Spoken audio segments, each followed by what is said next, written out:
La prestation de serment du président de la Cour de cassation qui nous réunit ce matin, loin d'être une formalité ordinaire, se révèle exceptionnelle au regard de la crise ardue que vit le pays et de la portée de l'événement. Il résulte d'un exercice difficile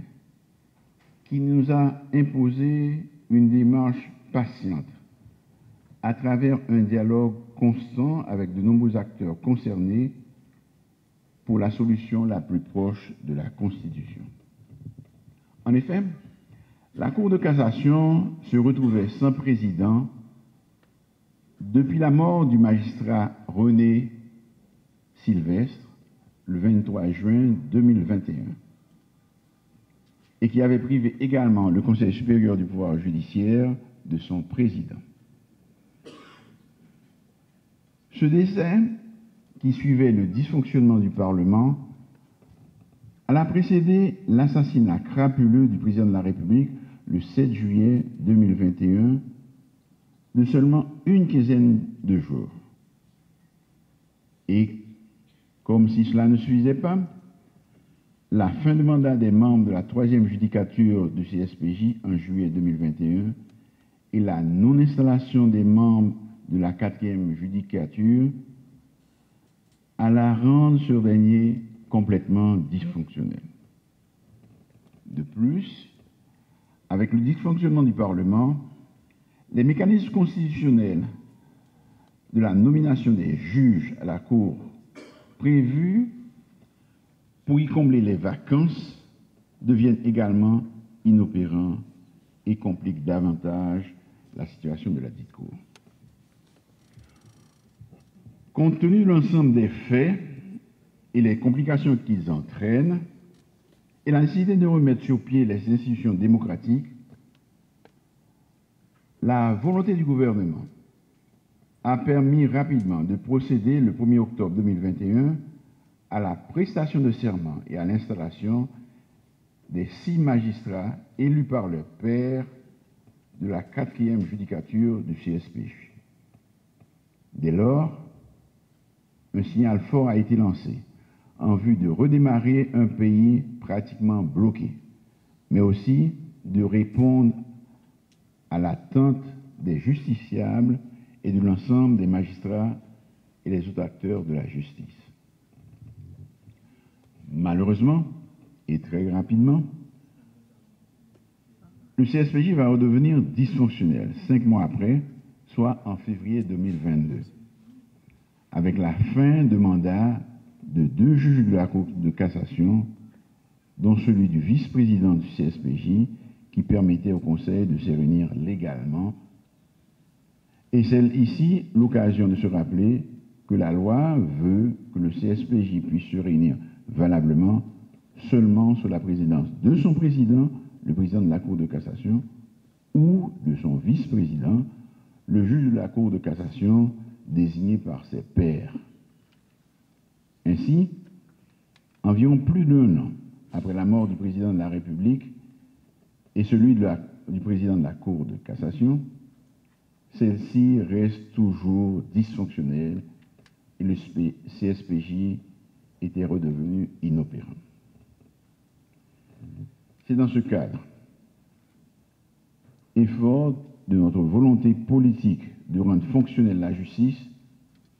et pour ne pas perturber l'administration du CSPJ durant l'exercice administratif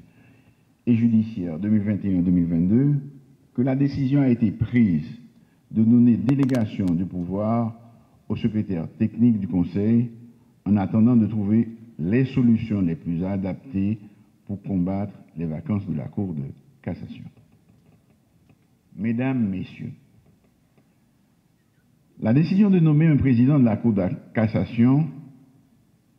s'inscrit donc dans la perspective de trouver des solutions qui fonctionnent et puissent répondre aux principes constitutionnels. C'est pourquoi le Conseil des ministres, après de nombreuses consultations avec des acteurs du système judiciaire, a décidé de nommer le juge Jean-Joseph Lebrun, président de la Cour de cassation. Cette nomination se veut respectueuse de l'esprit de la Constitution, en ce sens que le choix s'est porté sur un juge professionnel de plus de 27 ans de carrière, qui détient un mandat à la Cour, qui ne souffre d'aucune contestation, et sur un magistrat qui a fait ses preuves dans le système judiciaire et qui jouit d'une grande réputation de compétence, d'intégrité et d'honnêteté. Le gouvernement que je dirige s'est donc engagé dans la remise sur pied des institutions par la voie du consensus. Et, personnellement, j'ai donné le gage de cette volonté politique dès ma prise de fonction en juillet 2021 pour trouver ce compromis qui devra permettre de redémarrer le pays et nous engager dans la reconstruction des pouvoirs publics et des institutions. La multiplication des pourparlers et de nombreuses réunions avec différents acteurs politiques et de la société civile en sont l'illustration irréfutable. J'ai conscience que le gouvernement n'arrivera pas seul dans cette situation. Cependant, il faut la volonté et l'engagement réel de tous les acteurs politiques, de tous les acteurs de la société civile et de la classe des affaires pour ce grand rassemblement des filles et des fils de la nation afin d'affronter les défis qui se présentent à nous. Toutefois, chacun doit se décider à jouer sa part de responsabilité en sortant de la rhétorique et à s'assumer et à assumer courageusement des choix. Le temps presse et j'en appelle encore une fois à l'unité patriotique pour sauver la nation. Enfin,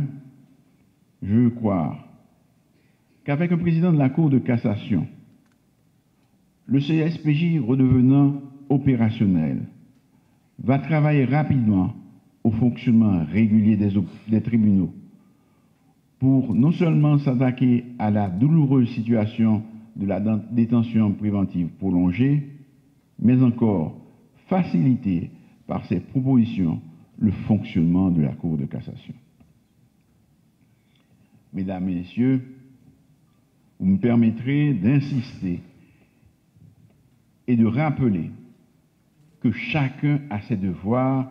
et ses obligations envers la République. Les magistrats, dans cette période difficile que connaît le pays, doivent assumer les leurs en faisant preuve d'empathie et d'humanité pour rendre la justice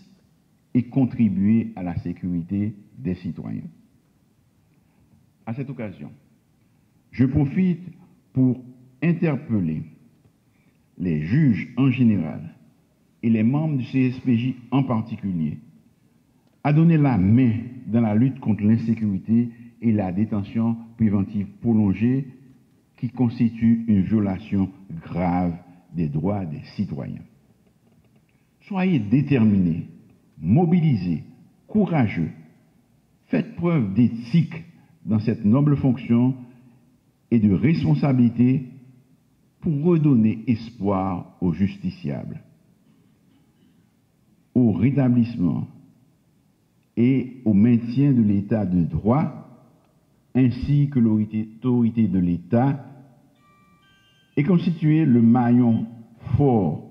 au relèvement du pays et du développement durable.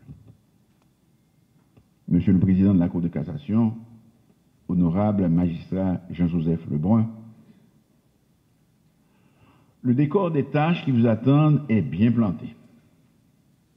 C'est donc une situation poignante que vous héritez, qui va vous demander beaucoup de dextérité, de clairvoyance et de courage. Il nous faut une justice qui puisse changer d'image et qui joue son rôle véritable, car elle demeure un acteur important dans la production de la sécurité et un acteur de premier plan dans le combat contre l'impunité qui détruit le pays. Elle doit être courageuse et prête au sacrifice pour sauver la République. Le moment est venu pour que la justice haïtienne puisse s'élever et se montrer plus sérieuse et responsable dans ses attributions. Le CSPJ doit donc accomplir sa mission de garantir la discipline des juges et de veiller à ce que chaque juge réponde de ses actes, de son absence et de ses manques de devoir. Je n'apprends rien de nouveau en me permettant de rappeler que la force de l'état de droit réside dans l'application de la loi par le juge et la justice qui le rend. Le gouvernement et le pays, par votre nomination en qualité de président de la Cour de cassation, attendent de vous que vous puissiez faire la différence et rétablir l'ordre dans le fonctionnement du système judiciaire, conjointement avec l'exécutif, chacun en ce qui le concerne et suivant ses attributions. Monsieur le Président de la Cour de cassation, magistrat Jean-Joseph Lebrun, c'est en mon nom personnel et au nom du gouvernement que je vous souhaite du succès et du courage dans vos nouvelles responsabilités. Je vous remercie.